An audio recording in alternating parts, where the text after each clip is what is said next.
सिरमौर के संग्राहन उपमंडल में जुड़वा नवजात बच्चों में से एक बच्चे की संदिग्ध मौत के मामले में स्वास्थ्य विभाग गहन जांच कर रहा है। बच्चे की मौत के कारणों को लेकर संशय बना हुआ है।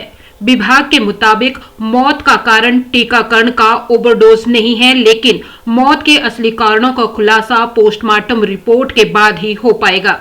इस गंभीर मामले को लेकर 23 नवंबर को एडवर्स इवेंट्स फ्लोइंग इम्यूनाइजेशन यानी कि AEFI की जिला स्तरीय कमेटी की बैठक बुलाई गई है। कमेटी की जांच के बाद ही अंतिम निर्णय लिया जाएगा। दूसरी ओर मृत बच्ची का जुड़वा भाई स्वस्थ है और अस्पताल में भर्ती है।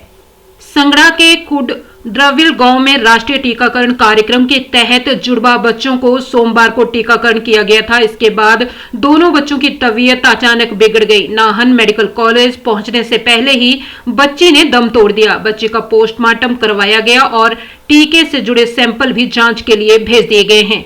मुख्य चिकित्सा अधिकारी डॉक्टर अजय पाठक ने बताया कि बच्ची प्रीमेच्योर थी और पहले नाहन मेडिकल कॉलेज में भर्ती थी। डिस्चार्ज होने के बाद शेड्यूल के अनुसार टीकाकरण किया गया। उन्होंने कहा कि वैक्सीनेशन पूरी तरह से सुरक्षित है और इस घटना की जांच IFI की कमेटी के माध्यम से की जा रही है।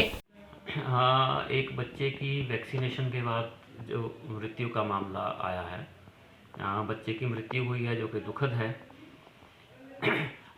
इसमें प्रेस के कुछ जगह कहा जा रहा है कि उसको बच्चे को ओवरडोज हुई है। वैक्सीन पहले मेडिकल कॉलेज में दी गई थी, फिर दोबारा वहाँ दे दी गई है, जबकि ऐसा नहीं है।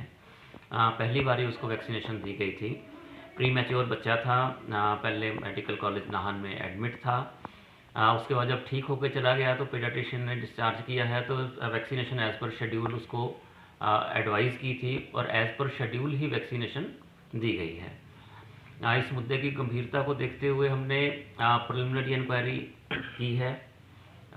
उसके बाद प्रिलिमिनरी इंक्वायरी के बाद हमने अब जो डिस्ट्रिक्ट लेवल कमेटी है इसके लिए AEFI adverse effect following immunisation, इसकी मीटिंग 23 को बुलाई है, जिसमें माइक्रोबायोलॉजिस्ट होंगे, जिसमें पीडियाट्रिशियन होंगे, जिसमें MS होंगे, मेडिकल कॉलेज के कम्युनिटी मेडिसिन के डॉक्टर्स होंगे, हमारे BMO होंगे, डिस्ट्रिक्ट इम्यूनाइजेशन ऑफिसर्स होंगे। तो ये कमेटी मिलके फैसला करेगी और मैं आप लोगों के माध्यम से सभी को ये बताना चाहूँगा कि वैक्सीन पूरी तरह से सुरक्षित है और हम वैक्सीनेशन करते हुए सारे के सारे मापदंड जो भारत सरकार द्वारा निर्धारित किए गए हैं उनका पालन करते हैं। वैक्सीन को पूरी तरह से कोल्ड चेन में मेंटेन किया जाता है। तो ऐसा दुर्भाग्यपूर्ण घटना हुई है। पोस्टमार्टम भी इसका करवाया है, पर लेकिन इसके बारे में मैं कमेटी की मीटिंग के बाद ही ज़्यादा बता पाऊँगा जिस दिन मीटिंग हो जाएगी।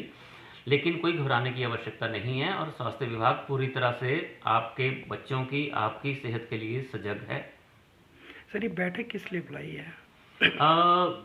भारत सरकार का एक प्रोटोकॉल है कि अगर वैक्सीनेशन के बाद किसी की डेथ होती है, वैक्सीनेशन के साथ डेथ होती है, चाहे वो वैक्सीनेशन के कारण है, चाहे बिना वैक्सीनेशन के कारण नहीं है, तो उसको इन्वेस्टिगेट किया जाता है और उसको इन्वेस्टिगेट करने के लिए एक पर्टिकुलर SOPs हैं जिनके तहत ये मीटिंग भी एक SOPs में आती है, उसी के लिए मीटिंग बनाई। सर, पोस्टमार्टम रिपोर्ट कब तक आनी है? पोस्टमार्टम रिपोर्ट हम डिस्कस करेंगे उस कमेटी की मीटिंग में। अच्छा। हो सकता है कंप्लीट रिपोर्ट ना हो, कुछ टेस्ट होने हों, उनकी रिपोर्ट थोड़ी डिले हो जाए, लेकिन उस कमेटी की मीटिंग में हम उसको डिस्कस करेंगे।